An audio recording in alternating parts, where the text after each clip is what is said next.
Bonsoir, nous revoilà pour la suite. Alors, sans toutefois tarder, on va marquer notre progression et continuer avec la création de rubriques. Donc, attachez bien vos ceintures car c'est là que le vrai travail commence. Donc, on va aujourd'hui créer les rubriques de salaire. Alors, je vais voir notre fichier. Donc, on a toutes ces rubriques-là à créer. Donc, ça va faire combien de rubriques? Donc, on va créer 25 rubriques. Donc, 25 rubriques, on va créer toutes ces rubriques-là. Donc, pour les rubriques de type cotisation telles que l'IRPP, RAF et autres là, c'est quand on aura déterminé les bases. Donc, c'est pourquoi ici dans le programme, vous avez, après avoir créé les rubriques, on va d'abord créer les constantes qui vont faire des calculs avant qu'on va créer nos rubriques. Ensuite, ici, par exemple, l'IRPP. Donc, sans toutefois tarder, on entre dans Sage Pay. Donc là, nous avons notre société. Alors, comme il est de tradition, c'est toujours le menu liste. Rassurez-vous d'être dans le module de paye. Donc, on revient ici dans le module de paye.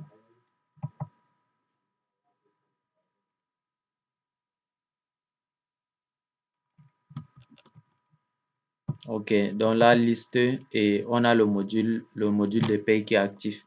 Donc ici, on a rubrique. Donc, on a constante pour constante, rubrique pour rubrique. Donc, je clique sur rubrique.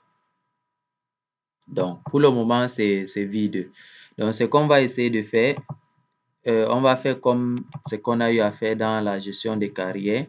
On va créer les codes mémo. Donc, on va créer certains codes mémo, brut, prime, indemnité. Bref, on va créer nos codes mémo.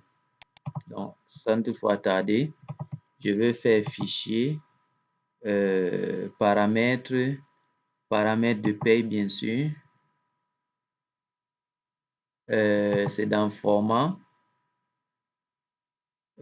puis rubrique. Voilà, code mémo de constante, code mémo de rubrique. Donc, on va créer les codes mémo de rubrique. Bon, c'est pas obligé de le faire, mais vous allez voir l'utilité. Bref, vous connaissez déjà l'utilité parce qu'on a déjà eu à le faire dans la gestion de lorsqu'on crée les emplois types et autres. Donc, ici, on va créer brut, prime, indemnité. Donc là, on va aller rapidement. Donc, je vais mettre ici brut en majuscule, bien sûr. Prime ici, l'ordre n'est pas important. Indem, quoi d'autre? AN, toujours dans les rubriques. Donc là, on a le code mémo de rubrique. Et quand on y sera dans les constantes, on va venir créer le code mémo de constantes. Donc ici, on a AN. J'ai créé prime. Oui, prime. On revient là. AN. Donc on va créer salle. Je pense que c'est le dernier. Donc salle. Oui. AN, salle. Je pense que c'est bon. Donc je vais dire OK. Et puis on va revenir dans liste, rubrique. Puis on a maintenant nos catégories. Donc c'est à ça que c'est les mémos. On a nos catégories. Donc là, c'est tout. Donc ici, vous voyez que nos deux caisses de cotisation apparaissent ici.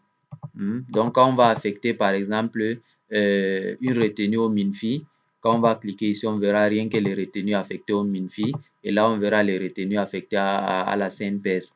Donc comme je vous l'avais dit dans les définitions, on a trois types de rubriques, de type brut, de type cotisation et de type non soumis. Donc sans toutefois attendre, on va créer notre première rubrique, le salaire de base. Le salaire de base qui est, ici on va utiliser la formule. Donc ça sera le montant pris tel quel. Je vais expliquer cela. Donc, on clique sur plus. Bref, là, on a plusieurs onglets. Donc, ne vous faites pas attention à d'autres onglets car j'aime expliquer les choses de façon contextuelle. Donc, on va expliquer ce qui est nécessaire. Donc, on va commencer avec l'onglet rubrique, juste rubrique.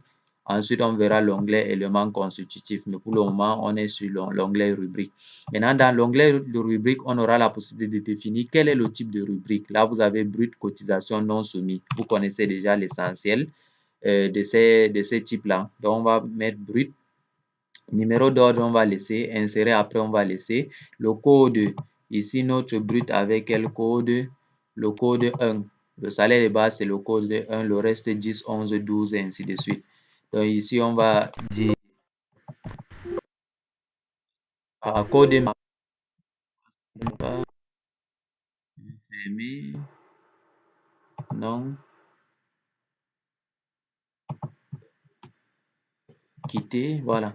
On va recommencer, plus, voilà, code 1, type brut, code mémo, on va mettre ça dans salle, c'est dans salle, regardez bien dans notre fichier, donc dans salle, donc je vais aller un peu rapidement, dans salle, on met en majuscule, salle, libellé, bon, ici c'est le libellé tel qu'il doit apparaître sur le bulletin, donc si vous écrivez XXX, c'est XXX, autant c'est quand même difficile. Bon, si vous écrivez XXX ou AAA, c'est cela qui va apparaître sur le bulletin. Donc, on va ici écrire en minuscule salaire, salaire de base. OK. Modifier le, bon, on va laisser la date. Numéro d'ordre, on va aussi laisser.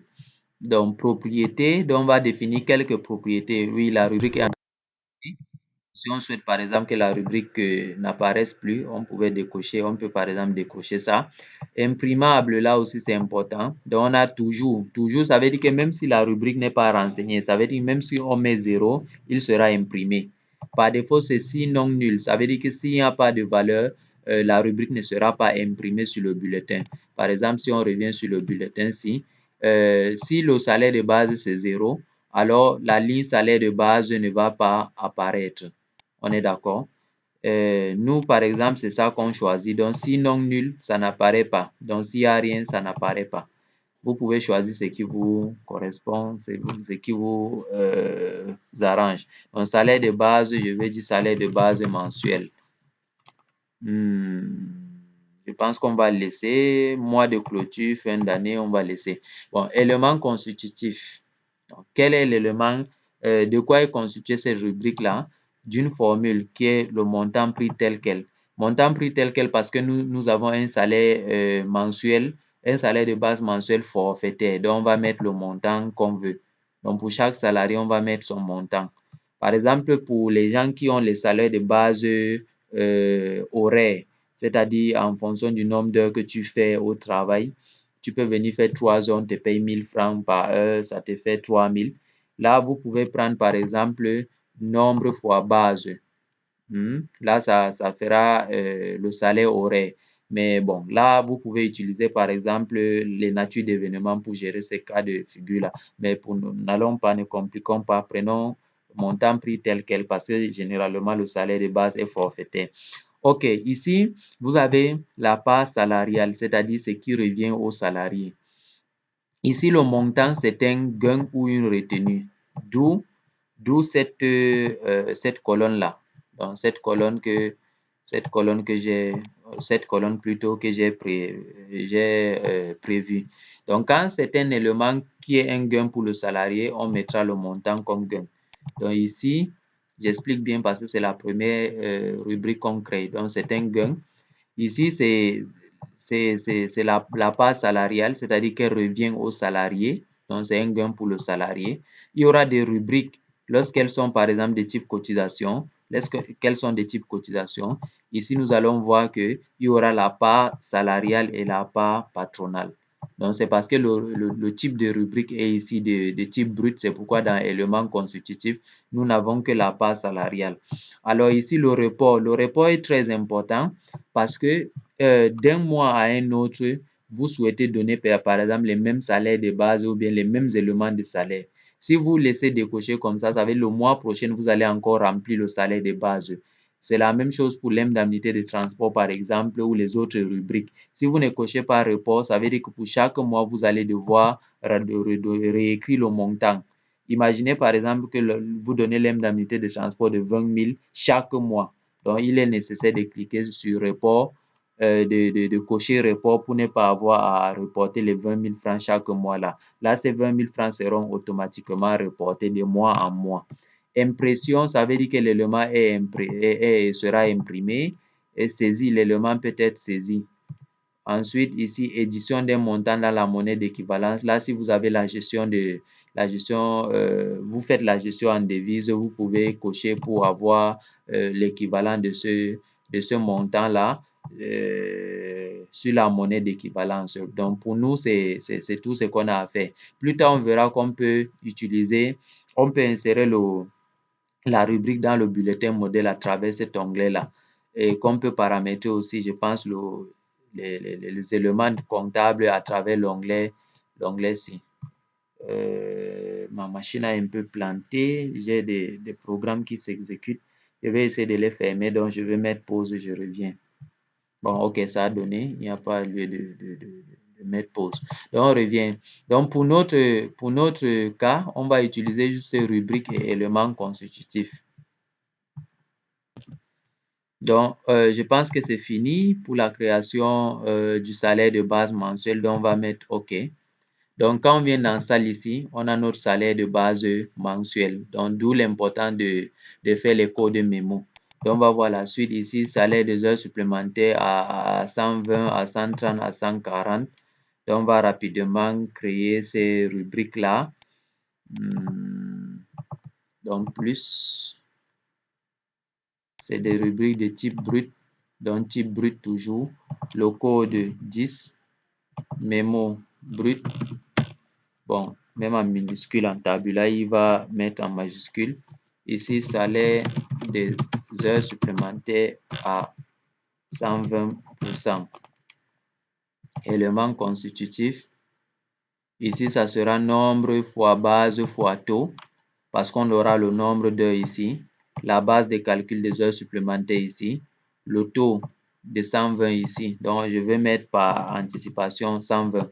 Donc, ici, si le taux c'est 10, vous mettez 10%, vous mettez 10. Pourquoi? Parce qu'ici, vous avez taux et ça sera en pourcentage. Donc, ici, il va savoir qu'il s'agit de 120. Donc, pour ce qui est du nombre de la base, on va y revenir plus tard. Donc, vous voyez ici, de type calculé parce qu'il va faire nombre fois base fois taux. Donc ici, est-ce qu'on doit reporter les salaires cet élément-là, cette rubrique-là? Non, non, parce que c'est une heure supplémentaire. Donc ça varie d'un mois à un autre. Donc on ne doit pas le reporter. Donc ici, vous n'allez pas cocher report. Donc on va mettre OK. Si on vient dans brut ici, on a notre salaire à 120. Ce n'est pas dans salle, c'est dans brut. Ensuite, je vais encore créer salaire des heures supplémentaires à 120. Ça sera tout de type brut 11. Ici, ça fait brut pour classer. Là, c'est pour classer. Ensuite, ici, on aura salaire des heures supplémentaires à 130%. Élément constitutif, nombre fois base fois taux. Donc ici, on va mettre le taux tout simplement. On va y revenir pour la base et pour le nombre. On ne reporte pas parce que ça varie d'un mois à un autre. Je mets OK. Ensuite, ici, on a 40% nuit fériée. Donc, on ajoute brut toujours 12. Ici, c'est toujours brut. Ici, c'est salaire des heures supplémentaires à 140%. On laisse toujours ces options-là. Élément constitutif, le nombre fois base fois taux, sauf que ici, c'est 40%. On ne reporte pas ici. OK. Puis, on ajoute encore heure de nuit. Ici, c'est 13. Non, pas encore. J'ai fait quoi? OK. Ça, c'est 13. Puis ici, mémo brut toujours. Ici, salaire des heures supplémentaires de nuit. De nuit, élément constitutif. Les heures de nuit, c'est 50%. Oui, donc 150, donc 50%. Est-ce qu'on reporte? Non. OK. On va aller sur le salaire des heures supplémentaires de dimanche. Donc là, c'est 14. Je vais voir. Bon, c'est heure fériée. Donc 14. Salaire 14. Salaire des heures supplémentaires des jours fériés. Des jours fériés. des jours fériés. Élément constitutif, toujours nombre fois base fois taux. Les jours fériés, c'est 150. Je pense que c'est 100%. Donc ici, on va mettre 200. Puis, OK. Ça n'a pas été classé. Nuit. C'est heure fériée. Je n'avais pas classifié ça. Heure fériée. Donc, quand vous n'avez pas classé un élément, il se retrouvera dans l'onglet tout. Donc, ici, je reviens là. Et puis, je le donne un mémo de type brut. Un mémo de type brut. On y va rapidement. Dimanche, heure de dimanche. Donc, ici, on ajoute 15. Mémo brut, libellé salaire des heures supplémentaires de dimanche. Élément constitutif. Les dimanches, c'est 140%. On ne reporte pas, bien sûr. Ensuite, on a la prime d'ancienneté, prime de poste, indemnité. Donc là, on est maintenant dans les 200. Prime d'ancienneté, prime de poste, indemnité de transport. J'espère que je vais retenir. On revient dans Sage Paye. Donc ici, on aura 200. Mémo, on va mettre prime. Donc prime d'ancienneté.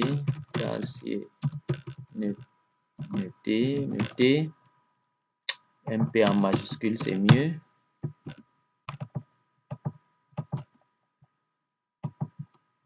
P en majuscule. Voilà, ici, élément constitutif, on va mettre montant prix tel quel. Là, vous devinez déjà.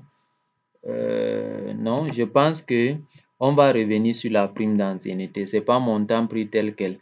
La prime d'ancienneté, c'est salaire, je vous donne la formule, c'est salaire catégoriel, salaire du premier échelon, salaire catégoriel du premier échelon fois le taux d'ancienneté fois le nombre d'années. Oui, donc si je me trompe, je vérifiais. Oui, c'est salaire minimum catégoriel. Donc, c'est salaire minimum catégoriel fois le nombre fois le nombre. Donc, c'est salaire fois base fois taux. Donc, on va y revenir. Donc, on ne reporte pas parce qu'il va se calculer automatiquement en fonction de l'ancienneté du salarié. Donc, chaque mois, il va se calculer. On va faire l'introduction aux natures d'événements pour calculer, pas aux natures d'événements, mais on va automatiser les calculs de telle sorte qu'il se calcule automatiquement. On va mettre OK. Ensuite, on aura ici allocation, prime de poste, indemnité de transport. Donc, allons rapidement, plus, je mets ça dans prime de poste, et puis ici, 201, élément constitutif, ici, montant prix tel quel, c'est un gain toujours, donc je ne touche pas, donc on peut reporter ça. Donc, si on te donne 5000, on peut reporter les 5000 sur le mois prochain, donc OK. Et puis ici, plus prime de poste, ensuite c'est prime de poste, indemnité de transport. Donc, je n'ai pas classé la prime de poste là. Je vais vérifier dans prime. Ouais, j'ai classé. Donc, on met à jour. Donc, ici, 202. C'est maintenant indemnité. Indem. Donc, exactement comme ici. Libellé indemnité de transport. Élément constitutif. Ici, je vais mettre montant prix tel quel. On va reporter. Donc, pour ne pas avoir à surcharger la vidéo, je vais mettre pause et recréer tous les éléments avant de revenir. Donc, vous avez déjà la logique. Ici, je reviendrai juste dans les particularités, dans les éléments qui seront particuliers. Voilà, je suis revenu. Donc, j'ai créé la plupart des éléments. Donc, ce qui reste ici, c'est les absences. Donc, les absences et la compte sur salaire. Pourquoi? Parce que ce sont des éléments de type retenu. J'avais dit que je devais revenir sur les subtilités ou bien les particularités. Donc, là, on revient. On va ajouter plus. On va prendre une création en chaîne pour aller rapidement. Donc, ici, je ferme ça, quitter. Puis je mets option création en chaîne, c'est déjà là. Puis plus, donc là 214, on va mettre ça dans brut. Absence non justifiée, absence non justifiée, absence non justifiée. Élément, le montant est pris tel quel. Non, on va prendre la formule, c'est quoi? Nombre fois base.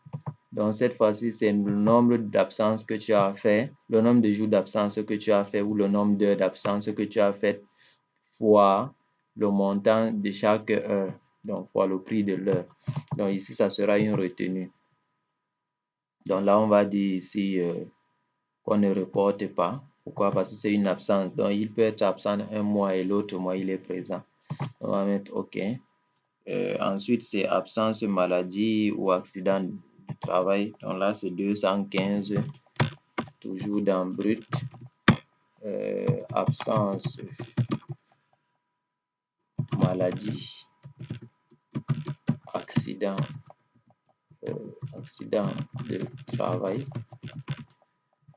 Puis élément constitutif. Donc ici, la particularité, c'est que c'est une retenue. Ici également, on va faire nombre fois base. Donc, on va mettre retenue. Puis OK. Absence chômage technique. Je ne pense pas que c'est nécessaire de créer ça. On va créer à compte, tout simplement. Ici, on va dire 217. Ici, ça sera dans salle. À compte sur salaire. Ici, l'élément est de type non soumis. Voilà. Formule. On va mettre montant prix tel quel. Et on va dire que c'est une retenue parce que la compte vient comme retenue. Donc, si par exemple c'est un élément de type non soumis et qu'il est gain, donc ça c'est ce que j'expliquais lorsque je définissais les rubriques, alors il va venir en sus du montant net. Par contre, ici, je mets retenu, ça veut dire qu'il va venir en diminution du montant net. Est-ce qu'on doit reporter la compte là? Non. Un mois, un salarié peut prendre des acomptes et l'autre mois, il ne prend pas. Ou bien d'un mois à un autre, la compte va varier. On va mettre OK. Donc, je pense qu'on a ici, tous nos éléments. Je vais un peu les parcourir. Donc là, je vais beaucoup plus m'intéresser aux éléments constitutifs. Donc, on va aller rapidement. Oui, suivant. Suivant. Heure supplémentaire de jours fériés. Suivant aussi dimanche. Prime d'ancienneté, on va y revenir. Prime de poste. Là, je parcours tous les éléments pour voir si je n'ai pas oublié une option. Allocation congé, est-ce que c'est reporté? Là, je ne sais pas. On va y revenir. Indemnité de déplacement. Voilà. Je pense que c'est bon. OK. Donc, nous avons créé nos rubriques, nos différentes rubriques. Maintenant, il reste à créer des constantes pour faire des calculs. Donc là, on va utiliser cette fois-ci ces associations-là pour déterminer les différentes bases. Donc, on peut déjà dire que nos constantes, nos rubriques pourront déjà s'afficher sur le bulletin. Là, c'est toutes les rubriques qui pourront s'afficher sur le bulletin. Néanmoins, la liste n'est pas exhaustive. Vous pouvez, au besoin, ou bien lorsque l'entreprise est en train d'exercer, créer une nouvelle rubrique encore. Donc, c'est possible de le faire. Donc, sur ce, on va se dire à la prochaine vidéo pour la suite.